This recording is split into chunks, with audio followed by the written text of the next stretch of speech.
Hello everyone, आज हमारा chapter है बालराम कथा से चैप्टर नंबर 4 राम का वनगमन। चलिए इसके क्वेश्चन आंसर देख लेते हैं। सबसे पहले हम एमसीक्यू देखेंगे। एमसीक्यू में क्या दे रखा है? रानी कैकेयी ने दशरथ के बारे में सुमंत से क्या कहा? ऑप्शंस दे रखे हैं। वे राम से बात नहीं करना चाहते कि वे राम के राज्याभिषेक के उत्साह में सारी रात जागते रहे और बाहर आने से पहले राम से कुछ बात करना चाहते हैं, कि वे आपसे मिलना नहीं चाहते इसलिए आप चले जाओ, कि वे अपने आपके साथ लक्ष्मण से मिलना चाहते हैं। तो इसका ऑप्शन नंबर 2 सही है एकदम, यानी खा ऑप्शन सही है। महाराज दशरथ राम से क्या नहीं कह पाए? तो रानी कैकेयी द्वारा मांगे गए वरदान की भरत का राज्याभिषेक व राम को वरदान, या फिर अपनी और कैकेयी के झगड़े की बात, या अपनी बीमारी के बारे में, या अपनी मजबूरी व लाचारी के बारे में। तो इसका ऑप्शन तो का होगा कि वह वरदान के बारे में नहीं कह पा रहे थे। राम की शांत और सधी हुई वाणी को सुनकर कैकेयी क्यों प्रसन्न हो गई? उसे लगा कि अब भरत के राज्याभिषेक में कोई बाधा नहीं है। वह राम वनवास जाने को तैयार हैं, या राजा दशरथ व्यर्थ चिंतित हो रहे ये उपयुक्त सभी। तो इसका आंसर होगा उपयुक्त सभी, यही सब कारण थे। आंसर होगा घ। नेक्स्ट क्वेश्चन है, राजा दशरथ ने राम से क्या आग्रह किया? वह अति शीघ्र चले जाएं। माँ कैकेयी की बात तुम्हें माननी पड़ेगी।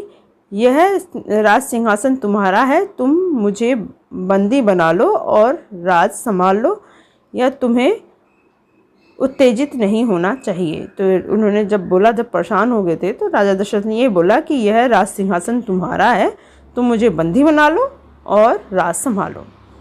राम के वनवास जाने के विचार से लक्ष्मण सहमत क्यों न थे?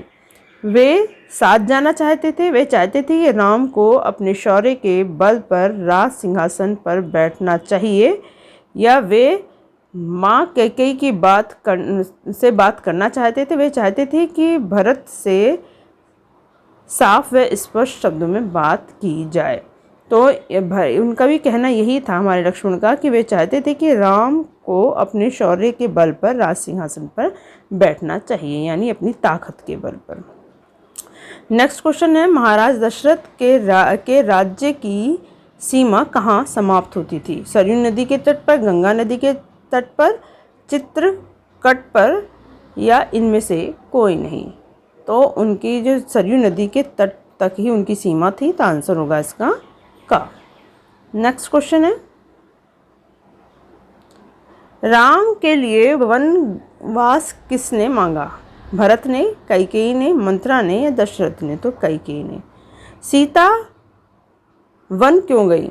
कैकेयी की आज्ञा से, मुनि वशिष्ठ की आज्ञा से, या दशरथ की आज्ञा से, या स्वयं की इच्छा से? तो वो स्वयं की इच्छा से गई थी। आंसर होगा इसका घ।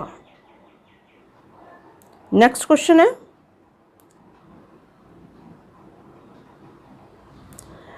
राम, सीता और लक्ष्मण को वन छोड़ने रथ से कौन ले गया? मुनि वशिष्ठ, या फिर लक्ष्मण, या सुमंत, या निषाद राज? तो इसका आंसर होगा आपका सुमंत जी जो थे वो लेके गए थे, वशिष्ठ नहीं थे, सुमंत जी थे। नेक्स्ट है, राम के वन गमन के पश्चात दशरथ ने कितने दिनों बाद प्राण त्याग दिए? 4 दिन बाद, 5 दिन बाद, 6 दिन बाद, या फिर 7 दिन बाद? तो उन्होंने 6 दिन बाद प्राण त्याग दिए थे। आंसर होगा ग। नेक्स्ट आपके क्वेश्चंस आ गए। एमसीक्यू आपके ख़त्म हो चुके हैं। क्वेश्चन कुछ इस प्रकार से है, राम ने सुमंत को रथ तेज चलाने को क्यों कहा?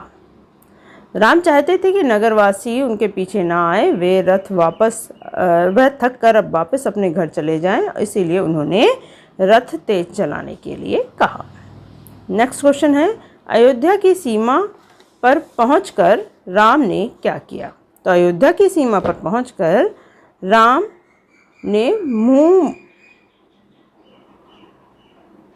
राम ने मुड़कर अपनी जन्मभूमि को प्रणाम किया और कहा कि हे जननी, अब 14 वर्ष बाद ही दर्शन हो सकेंगे।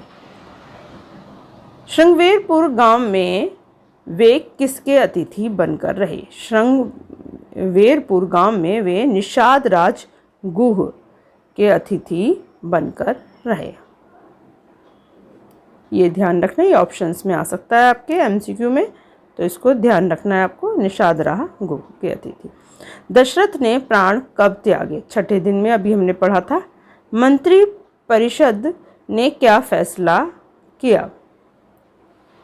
मंत्री परिषद ने यह फैसला किया कि राजगद्दी खाली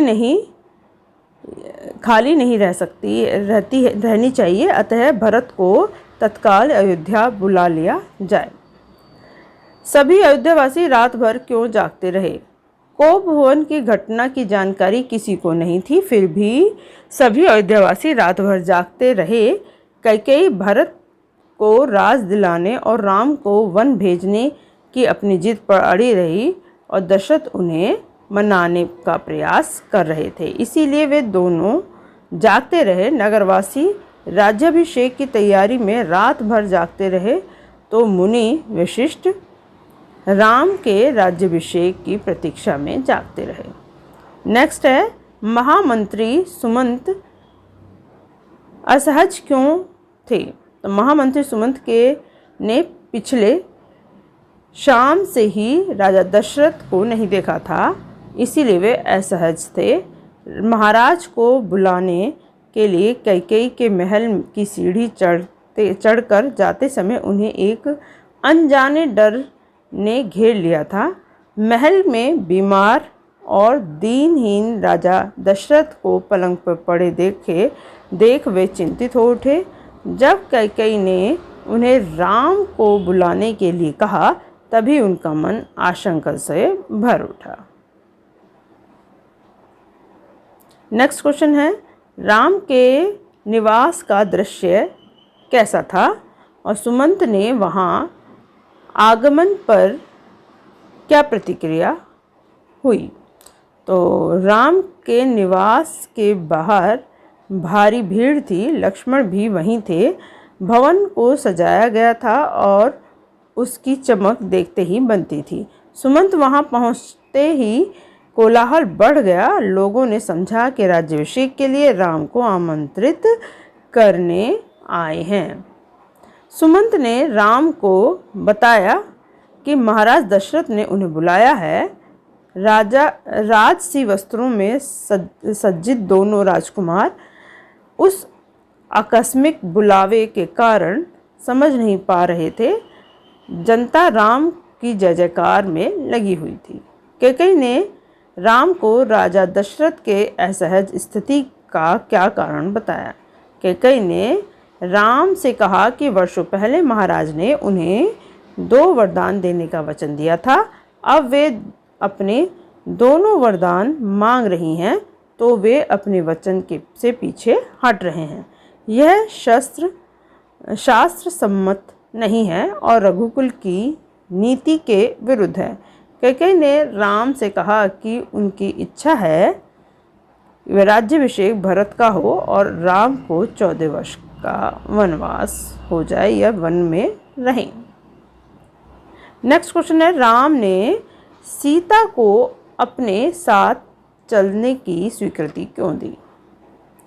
तो राम ने सीता को सारा हाल चाल सुनाकर विदा मांगी तथा उनसे महल में रहकर माता पिता की सेवा करने का आग्रह किया। राम ने 14 वर्ष बाद सीता को पुनः मिलने का वादा भी किया।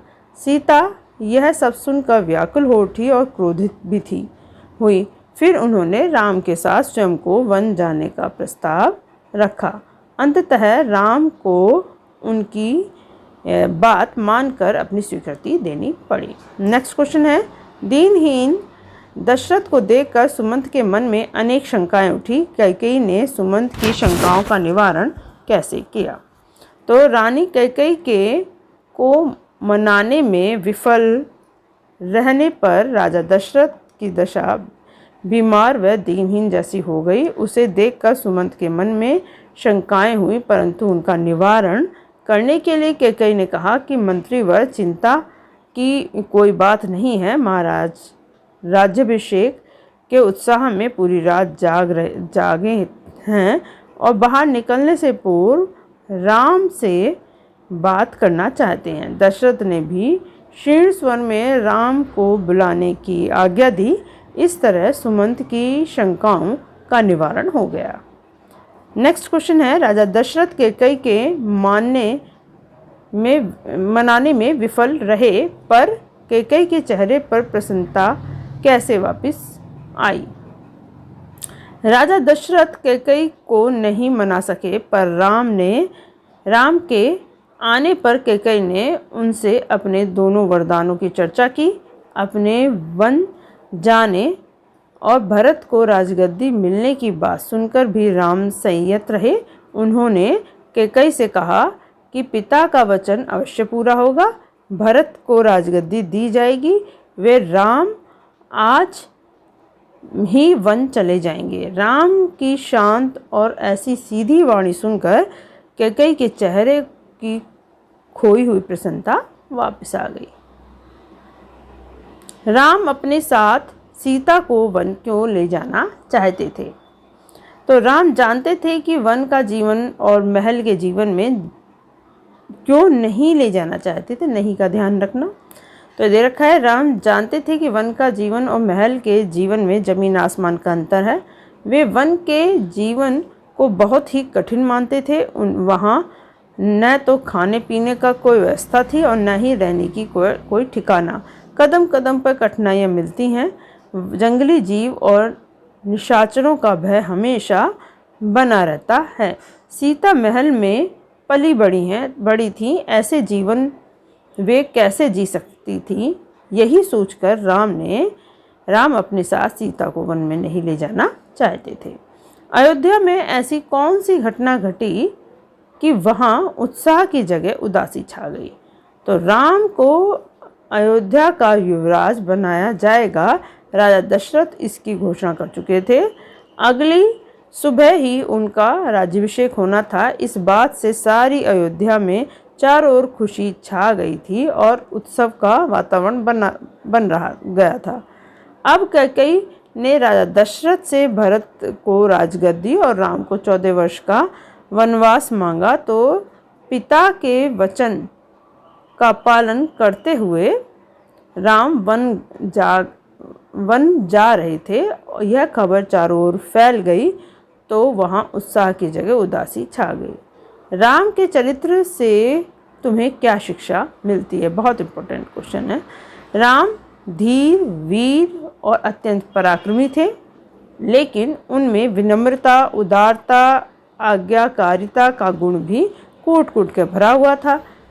जब कैकेयी ने भरत के लिए राजगद्दी और राम के लिए 14 वर्ष का वनवास मांगा तो राम ने उसे सहज स्वीकार कर लिया और कैकेयी, राजा दशरथ तथा भरत पर किसी पर भी क्रोध नहीं किया। वे अयोध्या का राज्य छोड़कर वन चले गए। और राम के चरित्र से हमें माता पिता की आज्ञा का पालन करने की प्रेरणा मिलती है। इसके अलावा विनम्र रहने की शिक्षा भी मिलती है। तो ये आपके शॉर्ट क्वेश्चन थे। अब लॉन्ग क्वेश्चन का मतलब होता है कि 5 मार्क का क्वेश्चन आना। वैसे तो जो अभी तक आपने पढ़ा है उसी से रिलेटेड सारे क्वेश्चंस आएंगे, उसी का ही आंसर आपको लिखना है। पर आंसर लिखना कैसे, एक बार उसको आप देख लीजिए। तो मैं पढ़ती जा रही हूँ, आप फटाफट उसको देखते जाइए कि क्वेश्चन ऐसा आएगा और 5 मार्क में लिखना है तो कैसे लिखना है। कैकेयी भवन से निकलकर राम कहाँ गए? कौशल्या तथा लक्ष्मण से उनकी क्या बात हुई? तो कैकेयी भवन से निकलकर राम सीधे अपनी माँ कौशल्या के पास गए। कैकेयी भवन की सारी घटना अपनी माँ को सुनाई। कौशल्या राम को किसी भी कीमत पर रोकना चाहती थी या रोक लेना चाहती थी। उनका मन था कि राम भले ही राजगद्दी छोड़ दें परंतु वन ना जाएं, अयोध्या में ही रहें। उन्होंने राम से कहा कि यह राजज्ञा बिल्कुल अनुचित है तथा इसका विरोध करना चाहिए। इस आज्ञा का निरादर करना चाहिए। राम ने उन्हें कहा कि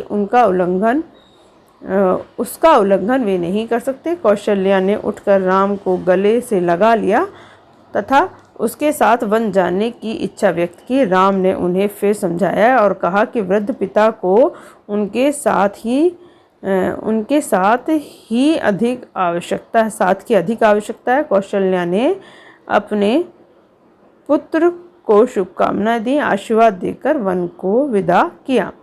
राम के वन गमन का समाचार प्रसारित होने के बाद नगर और महल की घटनाओं का वर्णन कीजिए।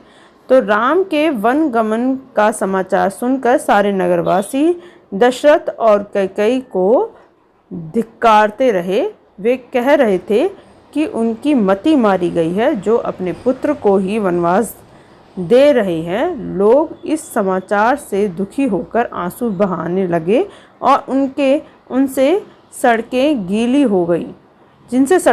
हो गई। सबकी यह इच्छा था कि राम अयोध्या का राजपाट संभालें और वन जाने का विचार त्याग दें। ये सब राम के इस निर्णय से बहुत दुखी थे। वे उन्हें रोकना चाहते थे परंतु बेबस थे। राम, सीता और लक्ष्मण जंगल जाने से पहले पिता का आशीर्वाद लेने गए। राम के आने पर दशरथ उठकर बैठ गए और उनसे कहा कि वे विवश हैं परंतु राम पर कोई विवशता नहीं है। वे चाहते थे कि राम उन्हें बंदी बना ले और राज सिंहासन पर अधिकार कर लें। राम यह सुनकर दुखित हो गए और उन्होंने कहा कि उन्हें राज्य का लोभ नहीं है। पिता के आशीर्वाद मांगा और राम ने पुनः सभी से वन जाने की आज्ञा मांगी और महल से निकल पड़े। नेक्स्ट क्वेश्चन है, राम, लक्ष्मण और सीता वन गमन पर अयोध्या वासियों की क्या दशा हुई? सबसे अनुमति लेकर राम, सीता और लक्ष्मण ने वन की ओर प्रस्ताव किया। राम ने सुमंत से रथ तेजी से चलाने को कहा। नगरवासी रथ के पीछे दौड़े और राजा दशरथ तथा माता कौशल्या भी पीछे पीछे चले। पुरुष, महिलाएं, बूढ़े, जवान, बच्चे सभी रो रहे थे। सभी रथ के पीछे मीलों दौड़ते रहे। पूरी अयोध्या उनके पीछे पीछे पागलों की तरह से दौड़ रही थी। राम समझ नहीं पा रहे थे कि वे क्या करें और क्या नहीं। सारे अयोध्यावासी उनके साथ जाना चाहते थे परंतु यह संभव नहीं था। वे चाहकर भी उनको साथ नहीं ले जा सके। यह देखकर राम भावुक व विचलित हो उठे। उन्होंने सुमंत से रथ और तेजी से चलाने को कहा ताकि लोग थक कर हार कर पीछे छूट जाएं और अपने अपने घर लौट जाएं। राजा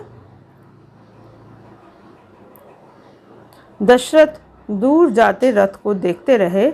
रथ दिखना बंद होते ही वे धरती पर गिर पड़े। नेक्स्ट क्वेश्चन है, सुमंत का खाली रथ देखकर अयोध्यावासियों की क्या प्रतिक्रिया थी? नदी के तट पर खड़े सुमंत वनवासियों राम, लक्ष्मण और सीता को उस पार उतरने तक देखते रहे। उसके बाद वे खाली रथ लिए अयोध्या वापस आ गए तो लोगों ने सुमंत को रथ सहित घेर लिया और सभी राम के बारे में जिज्ञासु थे। वे सुमंत से कहने लगे कि उन्होंने तीनों राम, लक्ष्मण और सीता को कहाँ छोड़ा है, परंतु सुमंत के पास कोई जवाब नहीं था। सुमंत सीधे राजमहल गए जहाँ राजा दशरथ और कौशल्या अपने तीनों बच्चों के लिए बहुत ही बेचैन थीं। सुमंत और अयोध्यावासी राजा दशरथ, कौशल्या और सुमित्रा सभी बेचैन थे परंतु सबसे अधिक बेचैन राजा दशरथ थे। सुमंत ने इन उत्तरों से राजा दशरथ को संतोष नहीं हुआ। उनके बेचैनी बढ़ती गई और राम वन गमन के छठे दिन वे स्वर्ग सिधार गए। अब आपके लिए कुछ क्वेश्चन है, क्वेश्चन आप कमेंट्स बॉक्स में अपने डालना, जिनके नाम हम नेक्स्ट वीडियो में लेंगे बच्चों के। तो राम, सीता और लक्ष्मण को विलकल वस्त्र किसने दिए थे? तो जो विलकल वस्त्र वो होते हैं जो साधु सन्यासी बोलते हैं, मतलब ऑरेंज कलर के जो होते हैं, तो ये किसने दिए थे? ऑप्शंस दे रखे हैं, आप उसमें से देख सकते हैं। बल से अयोध्या जीतने का प्रस्ताव राम को किसने दिया? वन जाने के लिए राम, लक्ष्मण और सीता ने कौन सी नदी पार करी? निषाद राज गुह कहाँ रहता था? ये आपको आंसर अपनी कमेंट बॉक्स में ABC करके डालना है या काका करके डालना है। और नेक्स्ट चैप्टर है आपका चित्रकूट में भरत। इस चैप्टर से जुड़े रहने के लिए आप मेरे चैनल को सब्सक्राइब कर लें। आज के लिए बस इतना ही, धन्यवाद।